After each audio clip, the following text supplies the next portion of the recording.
What if the most decisive battle of the American Revolution wasn't fought with muskets and cannons, but with invisible ink, secret codes, and clotheslines? What if the war was saved not by soldiers in uniform, but a quiet farmer, a nervous merchant, a tavern keeper, and a high society gossip, all operating under the very noses of the most powerful army on earth? This is not fiction. This is the story of the Culper Spy Ring, George Washington's first and most successful secret service, a network of ordinary civilians who risked the gallows to become the eyes and ears of a blind and desperate general. Their failure would not mean a lost battle, it would mean the end of America before it even began. Part 1. The General and the Gallows. The year is 1778, and the American Revolution is failing. George Washington, commander-in-chief of the Continental Army, is trapped. His army, having barely survived a brutal winter at Valley Forge, is a shadow of a fighting force, starving, poorly clothed, and losing hope. Across the water in New York City sits the British war machine. New York is not just occupied, it is the impenetrable fortress, the command center, and the glittering prize of the British Empire in North America. From here, General Sir Henry Clinton commands a massive, well-fed, and professional army, supported by the terrifying power of the Royal Navy. For Washington, New York is a black hole. He has no idea what the British are planning. Is Clinton preparing a final crushing blow against the Continental Army? Is he planning to move south? Is the French fleet, America's new and vital ally, sailing into a trap? Washington is desperate because he is blind, and his blindness is the direct result of a catastrophic failure. 2 years earlier, in 1776, he had sent a brave young captain, Nathan Hale, into New York on an espionage mission. Hale was a soldier, not a spy. He was conspicuous, clumsy, and captured within days. The British, needing no trial, marched him to an apple orchard and hanged him as an illegal combatant. His purported last words, "I only regret that I but have one life to lose for my country," became a rallying cry for the patriots. But for Washington, it was a brutal lesson. Bravery was not enough. Patriotism was not enough. To win this war, Washington needed something else. He needed intelligence.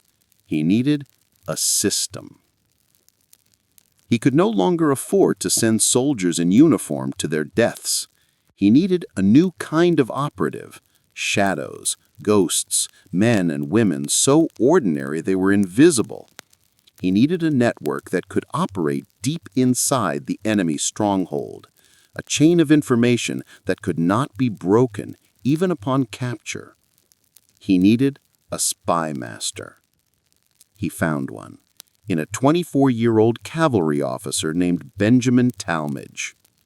Talmadge was everything Washington needed.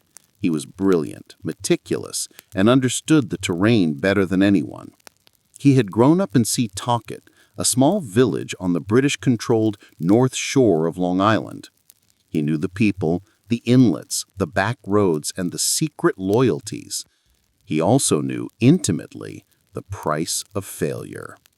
Nathan Hale had been his classmate at Yale. Talmadge approached Washington with a radical proposal. Don't use soldiers. Soldiers stood out, soldiers talked like soldiers, walked like soldiers, and were the first to be suspected. The key, Talmadge argued, is to use civilians, people the British would never look at twice. A farmer, a tavern keeper, a merchant. And most importantly, Talmadge would create a system built on anonymity. No single spy would know the identity of all the others. He would use code names, invisible ink, and dead drops. He would create a human chain so that if one link were captured, he could not, even under torture, give up the next.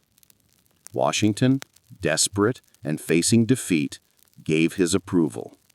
The Culper Spy Ring, named after the code names of its two most important members, was born. The Ring of Shadows.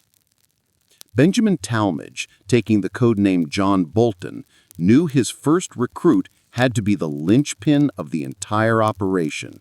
He needed someone in Setauket, his old hometown, to act as the central post office for the ring. He needed someone reliable, meticulous, and above all, unremarkable. He chose his childhood friend, Abraham Woodhull. By all accounts, Woodhull was an unlikely hero. He was a quiet, nervous farmer, a man prone to anxiety and crippling self-doubt. He was not a natural risk-taker. He was the sort of man who checked his fences twice and worried about the weather. But he had two crucial advantages.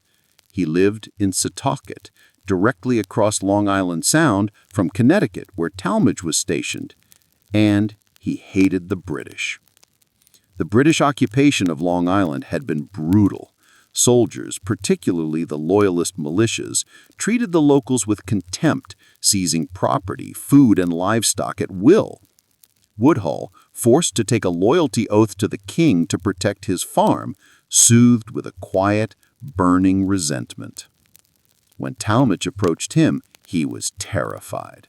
This was not a request to join the militia. This was a request to commit high treason, an offense punishable by a slow, agonizing death. But it was also a chance to fight back in the only way he could, invisibly. Woodhull agreed. He became Samuel Culper. The name Culper was likely suggested by Washington himself, after Culpeper County in his native Virginia. Culper, Woodhull, was the perfect cover. He had a legitimate reason to travel. Under the guise of visiting his sister, he could make the 55-mile trek to the edge of New York City. But he quickly realized that his farm duties and nervous disposition made him too conspicuous for regular trips into the lion's den. He could be the courier and the coordinator, but he couldn't be the man on the inside. The ring needed someone inside New York City. This was the most dangerous job in America. The city was a garrison swarming with redcoats, spies, and ruthless counterintelligence officers. They needed someone who could move freely, listen to British officers talk, and report back. Talmadge and Woodhull turned to Robert Townsend, a man who, on paper, made no sense as a patriot spy. Townsend was a Quaker. Officially neutral in the war, he was a seemingly mild-mannered merchant and journalist running a dry goods store in the city. But this neutrality was his superpower. British officers, believing him to be either a quiet loyalist or an apolitical businessman, trusted him. They frequented his shop and spoke freely in front of him. Townsend also had a secret life. He was a silent partner in a coffee house, the 18th century equivalent of an officers' club. And he was a society reporter for a local newspaper. He had access to everyone. When approached, Townsend was reluctant, but his hatred for the British occupation, particularly the cruelty of the prison ships anchored in the harbor, convinced him. He agreed on one condition: his identity must never be revealed to anyone, not even to General Washington. He would be known only to Woodhull and Talmadge. He became Samuel Culper, Jr. With the two main assets in place, Culper Sr., Woodhull on Long Island, and Culper Jr., Townsend in New York City, Talmadge finalized the chain. The system was ingenious, and it was deadly. First, Culper Jr., Townsend, would gather intelligence in New York, listening in at his coffee house, reading official dispatches he found at the printer, and noting the movement of ships and troops. Second, he would write his report, often using an invisible, sympathetic stain developed by Sir James J., brother of John J. The ink was applied between the lines of a seemingly ordinary business letter. The message would only become visible when the recipient applied a corresponding chemical. Third, the letter would be passed to the courier. This was Austin Rowe, the owner of the Rose Tavern in Setauket. Rowe was a robust, well-known figure who regularly rode to New York on business. He would take the letter from Townsend and begin the perilous 55-mile ride back to Setauket, a journey that took him past multiple British checkpoints, any one of which could mean his arrest and execution. Fourth, Rowe would not deliver the message directly. That was too risky.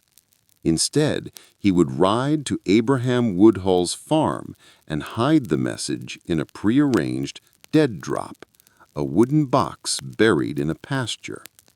Fifth, Culper Sr., Woodhull, would retrieve the message, add his own observations of British activity on Long Island, and wait for a signal. That signal came from the final link in the chain, Anna Strong. Anna Strong was Woodhull's neighbor and a fierce patriot. Her husband, the local magistrate, had been arrested by the British and was rotting on a prison ship. Anna was trapped, but she was not powerless. She devised a brilliant, simple, and feminine, and therefore overlooked system of communication. She used her laundry.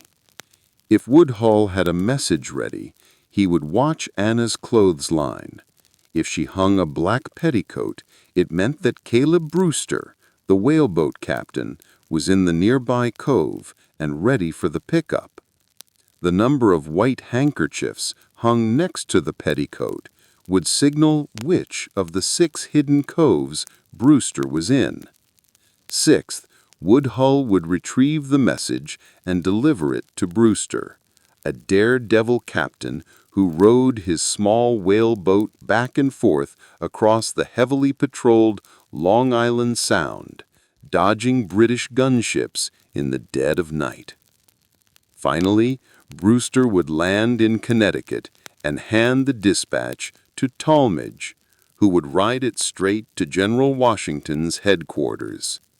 The ghost network was complete. It was slow, it was convoluted, and it was about to face its first test. A British plot so audacious it could end the war in a single stroke.